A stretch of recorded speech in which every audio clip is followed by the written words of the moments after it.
was so uncomfortable to you that all you just wanted to do is to stop and to quit?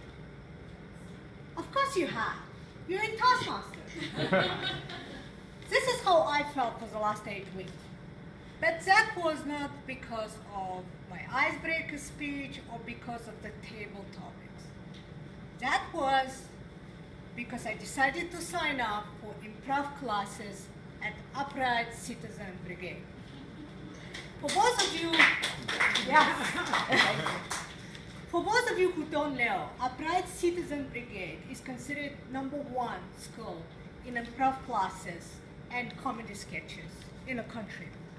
It was created in Chicago by 4 founders, and it was brought to New York in 1990s. And one of the founding members, which you're quite familiar with, was Amy Poehler, who was a cast member at SNL. One thing you should know that the classes at UCB, as we call Upright Citizen Brigade, are very competitive. And we're very popular, and we sell out within 5 minutes of being posted. So here I was, the lucky one, who was able to get in the Upright Citizen Brigade classes. And the reason I took it was because one of my fellow Toastmasters suggested that I should take improv, because a lot of my speeches are very dramatic and serious. So he thought this is something I would take. It could help me to make it a little bit lighter. Before I went to my first improv class, I was quite confident. Well, how scary can I be? I did my CC, I conquered the public speaking. What can be more scary than public speaking? Little did I know that I'll find myself in one of the most uncomfortable situations in my life.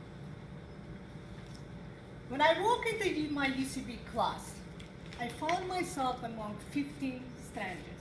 There were 16 of us. Most of the people came from acting background. They were writers, singers, not accountants. And we also were quite younger than me. We were millennials, people who were 23, 25 years old. On the other side, I was coming from a very strict corporate job. As a regulator, generally my speeches need to be prepared, organized. I wear suits. And let's say that there's not a lot of creativity in my job as a regulator. So I'm not allowed to laugh a lot. And here I was with that crowd.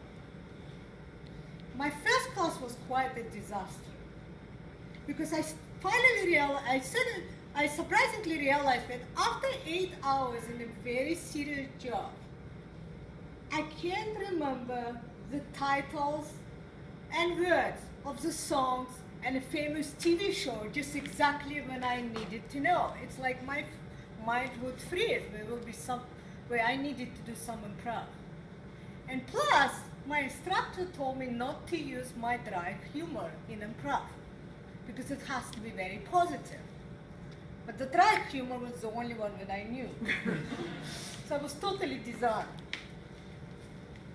So let's say that after 2 classes at UCB, I decided to quit. I'm not a quitter. And again, after doing 10 speeches at Toastmasters, I decided to quit. But I mean, you can imagine, it was very uncomfortable. So I said, okay, you know, Nigar, something you could be good at, something you cannot be good at. Let's walk away.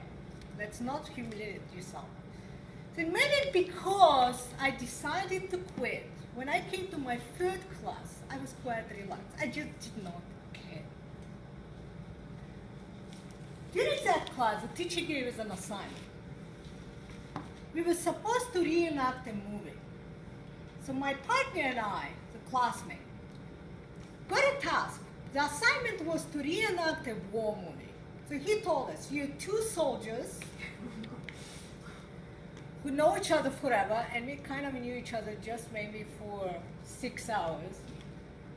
So one of you is dying, and the second one is trying to save you. Camera action.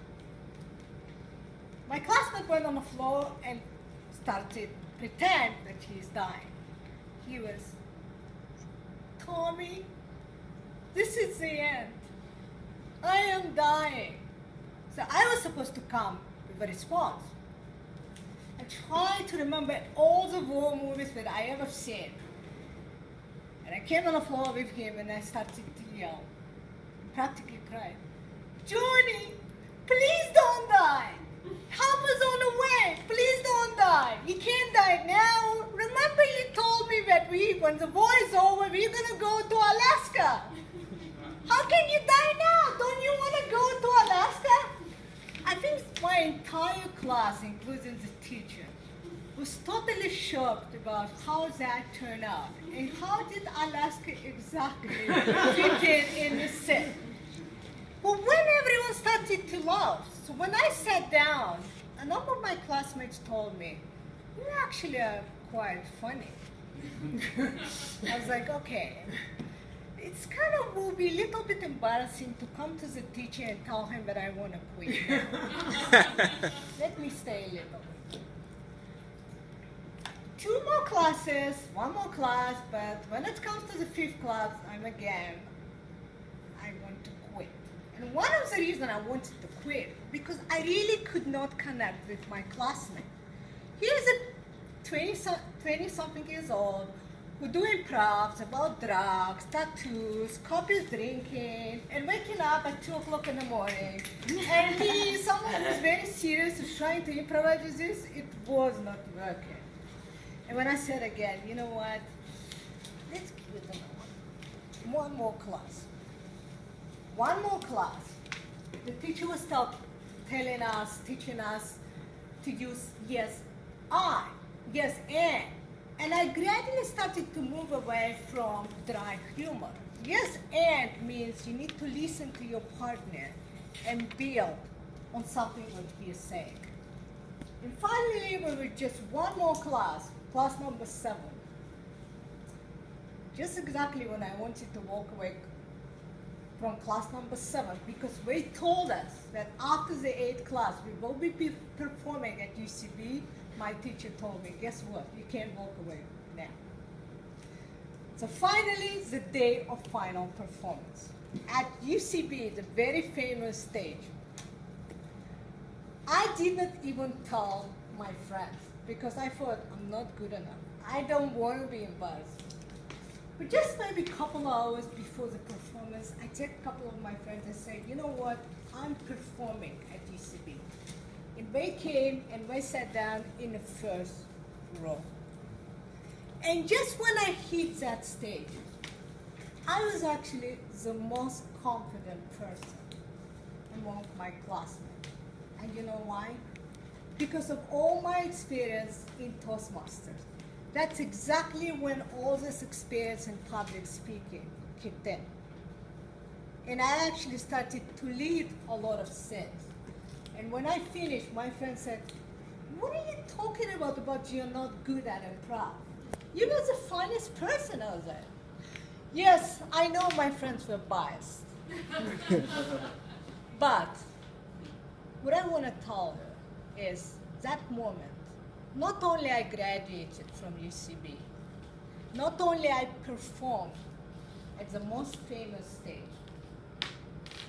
but I also learned to deal with uncomfortable and being able not to quit. So my fellow Toastmasters, there's going to be a lot of situations in your life where you take in a new class or you start in a new job and things gets very uncomfortable.